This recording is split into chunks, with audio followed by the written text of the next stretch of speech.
We're planting bok choy today, and we're mulching it with homemade mulch, which is shredded paper. And later on, Holly's going to show us some ways you can grow vegetables on your deck with items that we found along the side of the road that you'll be able to purchase yourself. All that and a whole lot more coming up today on the Wisconsin Vegetable Gardener.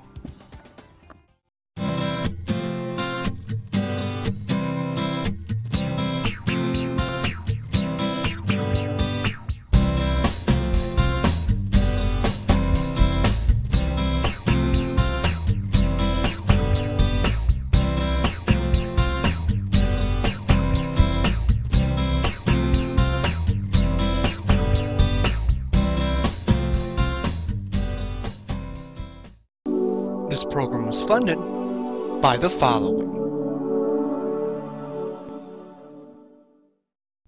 At dollarseed.com, all of our seeds are only $1 a pack.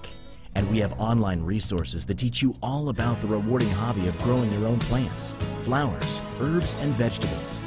Imagine the joy you'll feel when your children actually help you harvest your first garden crop, or the pride of knowing you'll never need a florist again.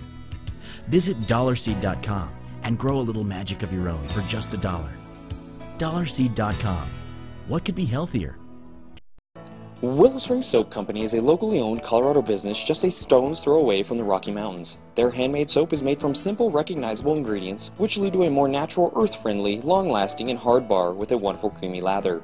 They make soap using the cold kettle process with a specially formulated recipe of 100% vegetable oils. They use traditional methods that produce a true soap instead of the commercial synthetic alternatives that can dry out skin. Go to www.willowspringssoap.com to get a fresh and natural clean, handmade in the Rockies.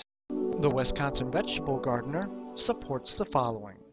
Hunger Task Force believes that every person has the right to adequate food obtained with dignity. They're providing food for people in need. With their 151-acre working farm and fish hatchery in Franklin, Wisconsin, volunteers are needed daily. You could plant seeds in the greenhouse, ride the transplanter, or you can make an instant $10 donation from your mobile device by texting food to 52,000. For more information on how you can help end hunger, visit hungertaskforce.org. Welcome to the Wisconsin Vegetable Gardener. I'm Joy Baird. This show is dedicated to the average gardener, simple home living and using what you already have. Well, it's getting a little late in the season, a little late in early spring. We're going to try to get some bok choy in the ground. Bok choy takes about 30 to 50 days depending on your variety of bok choy. And if you get it in too late, like we may be doing, you can always harvest it early and have baby bok choy, and you can eat that just like you would normal bok choy. But we're going to do some things here to detour the plants from bolting. Now, bok choy likes a pH level of 5.5 to 7.0, and that's where we're at. We're right in that range. Also, they like to be, you can actually put bok choy in a partial shade area. If it gets, then that's where we're at, also behind the shed here. Also, they like a temperature between 55 and 70 degrees. And we're right on that border, night temperatures and day temperatures. So we think we're going to be okay. And even if it does start to bolt, we can catch it early and we can go ahead and harvest and eat it in salads. So one of the ways we're going to try to detour it from bolting is we're going to mulch the ground with shredded paper. Now, some people may say you don't want to use shredded paper because of the ink. Well, most, if not all ink, I believe now is soy-based. So it shouldn't be an issue for that. Now, we also do shred paper and put in our compost bin, and we put the compost in the garden. So we're going to go ahead and mulch it first and then plant the bok choy, because if we try to mulch around after we planted these little guys, there's a good chance that we might hurt them. So just to avoid the possibility of damaging them, we're going to go ahead and mulch first. Also, bok choy likes a high nitrogen level, and they like phosphate in the soil. Now, if you can get those two in the ground, those two minerals in the soil, that'll also help detour the bolting because they'll be happier with the proper nutrition in the soil. Now, by mulching, you can actually lower the soil temperature up to 5 degrees and actually keep the roots cool for a longer period of time. And that way, again, it'll prevent it from bolting. Now, if you're in the southern part of the United States, you've probably already gone past your time of planting bok choy. but you can put this in a fall as a fall crop. You want to check your last frost date, and you can go on our website at thewisconsinvegetablegardener.com, and we'll have links for that to find out when your last frost date is. Now, if you're farther north than we are in Wisconsin, east Wisconsin, you probably still are able to do this without a whole lot of difficulty. So we're going to use our planting grid here, and we're simply going to extract the bok choy with a simple kitchen spoon. That's what I found to work best at taking them out of the trays. Now, we started these from seed about 2.5 weeks ago, and we're just going to extract it, be very gentle with it, find a spot here, and I'm going to take my garden trowel and I'm just going to punch a hole in the soil. Now, this soil was double dug. Oh, there, you're okay. I'm just going to set them in there. Set it in there. Okay. I'm just going to kind of push the soil around very gently. So we got that one there. Now I'm going to go ahead and I'm going to skip every other one because you want them 2 to 3 or 3 to 4 inches apart. I'm going to give them just a little bit more room than that to ensure that they have a lot of room to grow and they're as happy as they can be in the soil. So let me get all of these planted, and then we'll get them watered in.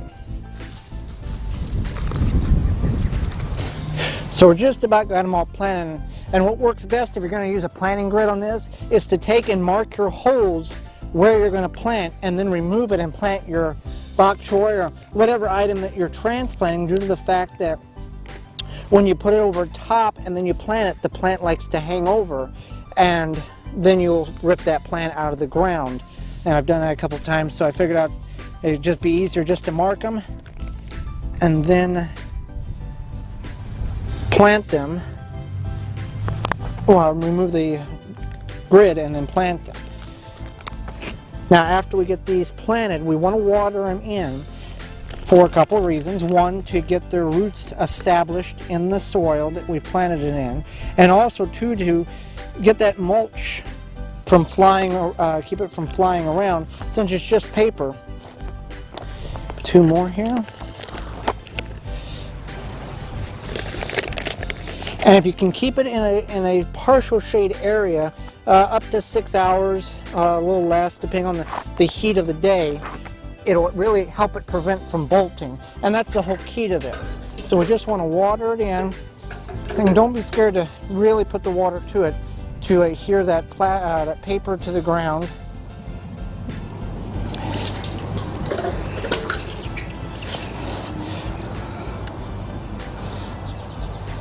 And these require, if it doesn't rain, about 1 inch a week is what you want to put to these plants if you don't already have a form of a drip irrigation system in your beds or in your garden. So if you can't plant it now, you can always plant it in the fall, and it's a very nice treat to have in a salad, bok choy.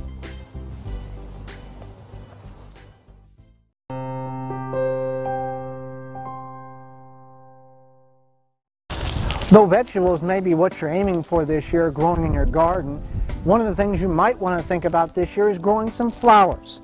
Why? Because flowers are very important to how your vegetables produce their produce. Because of bees.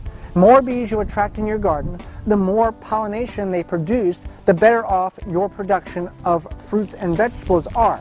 Bees are a very important aspect of vegetable gardening. Over here on this turnip plant that has gone to flower, bees have been hovering around this all day long. Bees pollinate multiple items that you grow in your garden. Everything from strawberries, blackberries, tomatoes, eggplants, okra, and a list of other items that they pollinate. You want to attract the bees into your garden so you get the best pollination that you possibly can. And one way we're going to do that this year is to plant a plot of flowers. And what we're going to do, or what we are doing here, is we're taking a little container, we put about 1.5 cups of potting soil in it. And what we're doing is we're taking seeds and taking a pinch of seeds of each variety, and there's 15 varieties, and I could list you all off, but if you just go to dollarseed.com, every variety of flowers they have, that's where we're planting a little bit of each variety in our garden. Now, once we get those put in the container, one more to go here, and I'm not being specific, I'm just knocking a few seeds in there. We're going to take and we're going to mix this up, and this has, like I said, 15 different varieties of seeds in it, and the soil's kind of moist, so I'm going to put it in the soda bottle here. Alright, and I'm just going to shake it up to really get all them seeds mixed up well. Also, I'm going to grab the sunflowers here, and we're going to plant some sunflowers in our little plot. So this is the area we're going to plant the flowers in. It gets a lot of sun. It's right next to our shelf trellis where we'll be growing our melons, which is a key pollination plant for bees. So all you want to do is you want to take your soil here that's got your seeds in it and just gently sprinkle it over top of the soil where you're wanting to plant your flowers. And then we'll water it in very heavily to get a good germination on these seeds.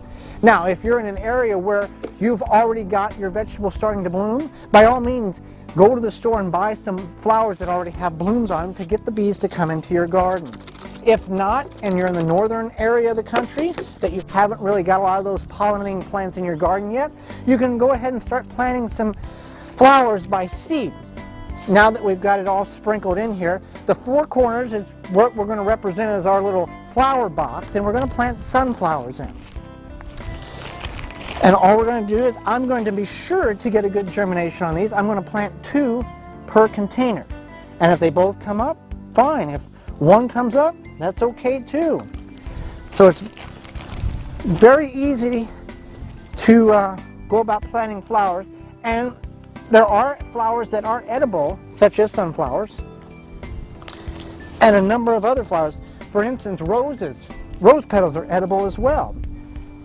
So now that we've got one more to plant here, and you could start these inside as well, but since it's warm enough, you want to be sure it's warm enough before you plant flowers outside. Approximately 2 weeks or after your last frost date, or when you're guaranteed frost is no longer in the forecast. So now we're just going to water these in very heavily, and you want to keep your soil moist for 1 to 2 weeks, or until the seeds begin to germinate. And once you see them start to put growth on out of the soil, you don't have to water them as heavy, but you do want to keep that soil moist. And then you'll have flowers to help attract bees into your garden, and you'll have a healthier and more productive vegetable crop come this summer.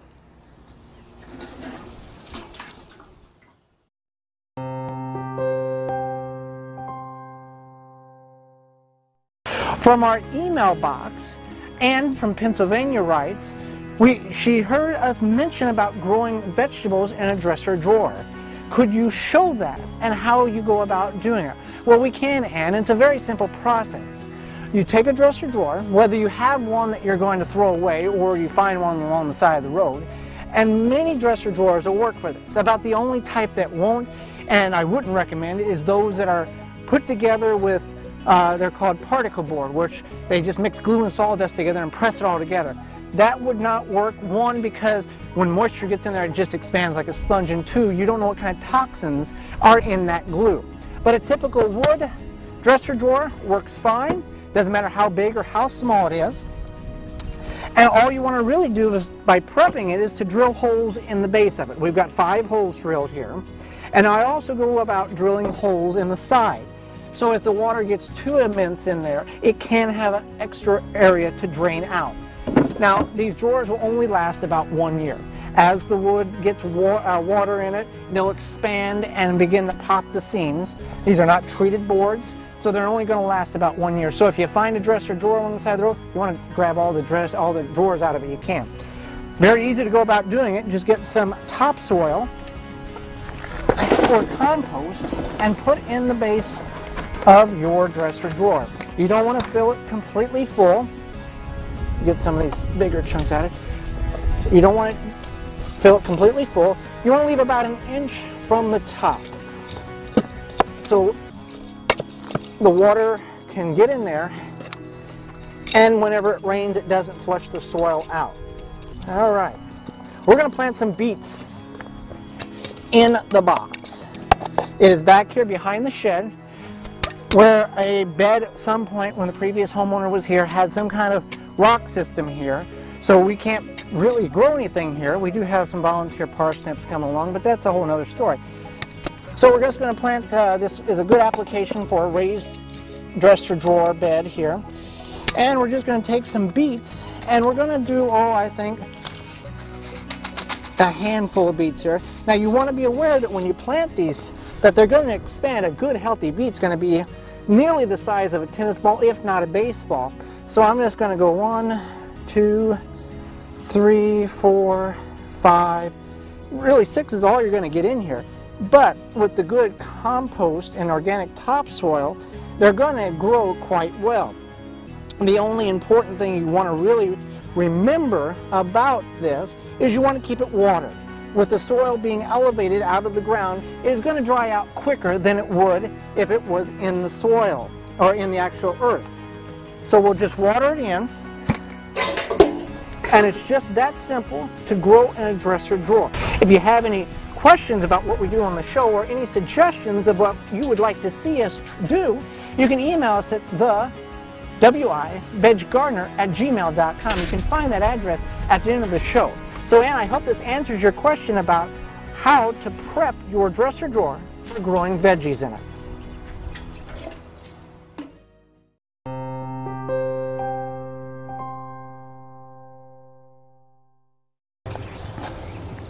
You've seen us plant carrots a couple weeks ago in the traditional row, and also we planted some in the bucket over there.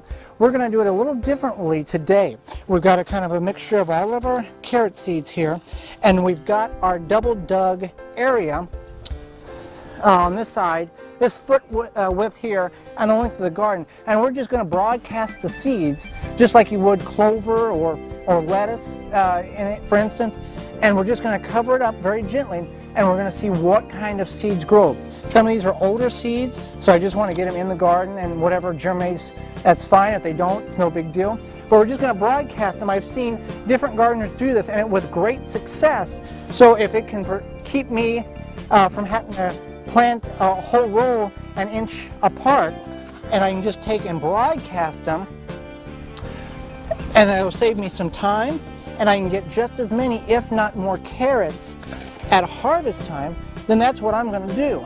But the key is, one, double dig. I'm a big fan of double digging, and that's why we only double dig where we're going to plant. We're going to plant here today, so we double dug there. We're not going to double dig the whole garden at one time. That's just too much for one person. And if you want to see more about double digging, we did it a couple episodes back. It's very important, if you haven't double dug, to do it. It really makes the soil loose and loomy. For example, this is double dug here, and I can take my hand and I can go down and go down and go down, and I can go down even more because it's double dug. And it really will help the root development of whatever plant you're growing to double dig. So let me finish planting these carrots here. And I'm going to use all of them. It may seem excessive, but if half of them germinate, fine. If all of them germinate, even better.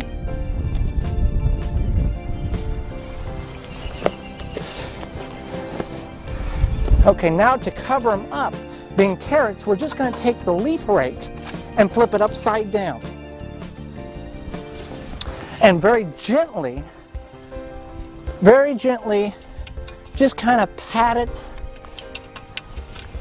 back and forth. Being the seed's so small, you don't need to bury them like you would a bean or a corn. And all I'm doing is just barely knocking a little soil over it.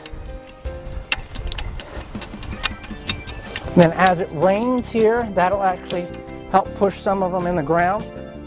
So instead of doing some row cropping, we just sprinkled them on the ground, and we're going to see how successful that is. And if it is as successful as I've seen it online, we're going to do that every year from now on. So planting carrots, not only just broadcast them in rows and in buckets for more carrots come this fall.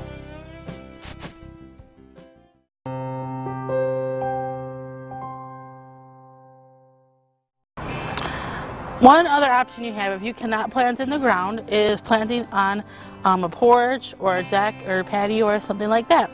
What we have here is we have this container we found on the side of the road, and it's designed with, if you look in the bottom here, to fit over a 2x4. So as you can see, it fits nicely on the 2x4. We just happened to find this on the side of the road, but you can purchase it, at your local home and garden center or big box store or whatever, and it gives you more space. Another good option down here is we have this big planter, and we actually have cilantro growing in it, and we grow it throughout the year. The cilantro, or throughout the spring and summer, the cilantro outside gives us a lot of cilantro. Another neat option that you could put on your patio is something like this. It has the racking around it. If you look at the bottom, it's all connected there. Now if you do find something like this on the side of the road, as we did, or any of these items, we suggest making sure that you take the dirt out of it that's in there, because you don't know what's in there, and just take your soil you're going to use and put that in there instead. We use our porch for some added greenhouse space to hardy up our plants before we're going to put them in the ground, and we've got some peppers here. Over winter we're getting them back into shape. So that's just a few options that you have for maximizing your space, whether you have a garden or not, or if you just have some container gardens. Just giving these Bok Choy plants just a little more water before I go in the house. And the key to planting Bok Choy is to get it in the ground soon enough to where they won't bolt. And you can also, like I said, you can plant them in the fall when you figure out when your last frost date is. They can take a little frost, but not much. And planting them flowers is not just for the pollination of your vegetable plants, but a single beehive needs to visit 2 million flowers to produce 1 pound of honey. And I think we all like a little bit of honey on our toast in the morning. For all of us here at the Wisconsin Vegetable Gardener, I'm Joy Barrett, encouraging you, take a child gardening and start growing some memories. The show never ends on our Facebook page. Keyword Wisconsin Vegetable Gardener. Like the page and continue the discussion there. You can now follow us on Twitter, see what we're up to and what we're doing at the garden. The address, the W-I Veg Gardener, G-A-R-D-E-N-R. You can email us at the wiveggardener@gmail.com with your questions, comments, or suggestions about the show.